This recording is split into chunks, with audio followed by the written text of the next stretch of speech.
রাজশাহীর আম আমদানি করতে চায় চীন সরকার বলে জানিয়েছেন কৃষিমন্ত্রী আব্দুস শহীদ।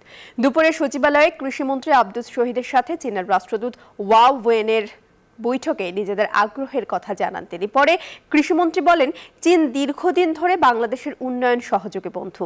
বাংলাদেশের বিভিন্ন অগ্রাধিকার উন্নয়ন প্রকল্পের সাথে কাজ করছে তারা। আগামীতেও এই সম্পর্ক ধরে রাখার বিষয়ে আলোচনা হয়েছে চীনের রাষ্ট্রদূতের সাথে। কৃষিমন্ত্রী বলেন, বাংলাদেশের আম নিয়ে উচ্ছ্বাস আছে দেশটির। তারা এবছরই রাজশাহীর আম আমদানি করতে চায়। বিষয়টি নিয়ে ব্যবসায়ীদের সাথে আলোচনা হবে বলে জানান আব্দুস শহীদ।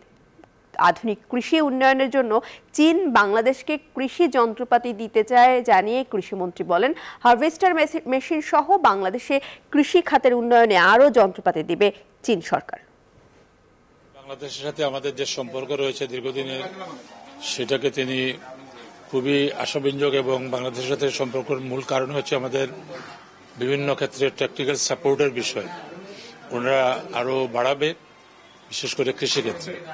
আমরা অনেক মেশিনারি তাদের দেশ থেকে কিন্তু আমরা আনি, সেটা আর বাড়াবে। আর আমাদের দেশ থেকে তারা আম আমদানি করবে, আম নিয়ে যাবে। মিষ্টি আমের জন্য তারা খুবই উৎসাহী। এই হচ্ছে মূল কথা।